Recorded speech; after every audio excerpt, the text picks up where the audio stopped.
Yo, what's up? It's your boy Vice, raised from the dead, and if you're watching this video, you might be a solo player.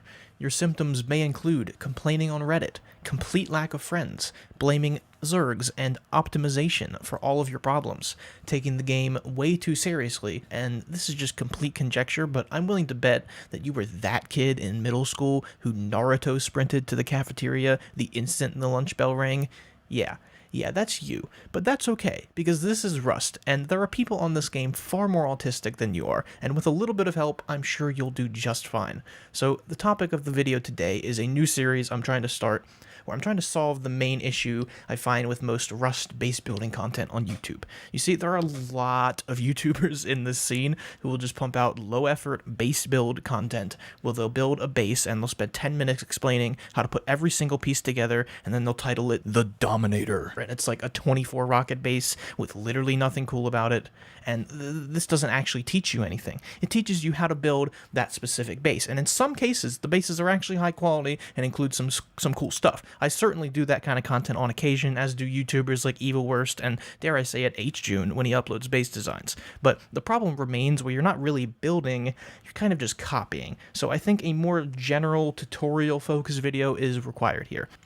I'm splitting it up into sections. This will be the first installment, how to build solo bases, where I want to outline everything solo bases need and how to go about building them. I'll do episodes for duos, trios, small groups, and Zergs after this, and I definitely won't include this long-ass intro at the start of each one. Speaking of long-ass intros, let's get started here. So, the solo base. Your base as a solo player is your home. It's where you come back to after farming runs, where you place down your first items, and where you will probably be door camped and have beach hills evict you. For many players, their solo base is their starter base, and they never outgrow this at all. A simple 1x2 for many players will hold most of their stuff. There is a certain allure to building a tiny 1x2. It doesn't attract much attention. It can be put up super easily after just hitting some rocks, and you can build them practically everywhere. But even the best 1x2 with a garage door and 2 sheet metal doors is still a very weak base. Spending more on your base is completely reasonable, and I think people get too caught up in micromanaging the cost of the base. You'll see YouTube videos with the thumbnail including like 10.7k stone, and it's like, at that point, you should probably just go out and farm a bit. Base costs are very flexible. You can build more if you get more materials. I think the main limiting factor is upkeep. You don't want your upkeep on your base to be too high.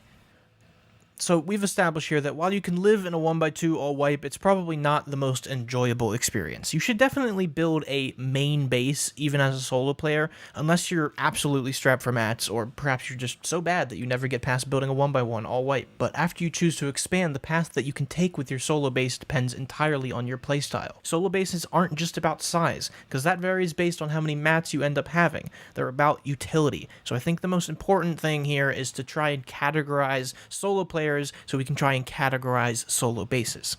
Starting off, we have the Scavenger. The Scavenger is the kind of solo player who likes to build on roads, right in the middle of the action. You might not be the best PvPer, but you've certainly got the biggest dick, and that's respectable. Your base needs to be strong and defendable, as you're bound to piss some people off. Strong depends on how much you farm for that wipe, but defendable is a different story. Building defenses for your bases is pretty important when you plan on shooting people. But you might not have the materials to build a whole new floor on your base, so instead of wasting mats, build everything out of wood. It doesn't have to withstand a bunch of rockets. If you're getting raided, I don't think a single window is going to stop that clan. You want shooting floor entrances to be far away from the main loot, so for this example, we'll put down 2 more foundations on this 1x2, a basic door and window, and then ladder up, or however else you can get up to the second floor. On the second floor, surround it with windows. You want to make sure random nakeds can't get into it, but we're not trying to keep out anyone with a flamethrower. Put down some wooden window bars and shutters and call it a day. This will serve as basic defenses for your base. It's not pretty, but it's not supposed to be. It'll do its job of letting you shoot out the windows and not much else. Once you have more materials, you can upgrade things to stone, add some metal window bars, some embrasures, but shooting floors on any base are generally not the most secure part of them. However you swing it, people are probably going to be able to get into your base just by spearing out your windows, unless you have them upgraded to sheet metal. Oh, and fun fact, horses use the same mounting system as chairs, so if you place your ladder in the wrong spot, people can ride up on a horse, right up to your base, and climb onto the ladder through your window bars. This is actually a major bug. I warned Helk of this before they added the minicopters, and thankfully they patched it for that, but they seem to have forgotten it for the horses. So for now, try not to have ladders in your base next to open windows. Oh, and people can place ladders in your base even if they don't have TC access. So actually, try not to have open windows on the first floor of your base. The next category of solo player is the farmer. The farmer is the kind of guy who builds off in the middle of nowhere, somehow gets satchel BP, and then hits enough sulfur rocks to kick other people off the server. Seems a little broken to me, but hey, it's Rust. Your base as a farmer is probably going to look a lot closer to a duo or trio base. You'll have a lot of mats and a lot of sulfur you'll want to keep safe. It's safe to say you probably have enough high quality to include some armored stuff from the design, but probably not more than 100 or so, as you're likely not building next to a monument. Big bases get noticed more easily, so I'd say a better strategy for solos in particular who are looking to keep loot safe would be to build multiple loot stashes around the map. And since you're solo, you can take much greater advantage of some of the more annoying bunker designs. Here's one of my personal favorite designs. Haven't showcased this in a proper video, so I guess it's new tech to most of you guys. Place down a shelf right up next to a wall and make sure you can place down the two walls next to it, but hold off on actually placing them for now. This makes it so that we're able to remove the half wall with a roof, which lets us do some janky things. Come back to the side with the shelves, place down a twig wall, and place down a TC in the corner. Destroy the twig wall and come back to the other side. Place down a twig roof to open up the wall and upgrade it to wood. You can then take a large box and put it directly onto the shelf.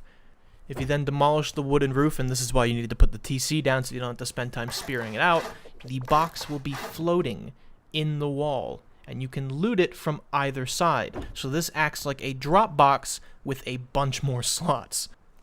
If you put the box down close enough to the edge of the wall, you can actually do this twice by placing down another roof on the other side, upgrading it again, and then placing another box down. You want to make sure that they're far enough out so that the box actually sticks out and you can loot it.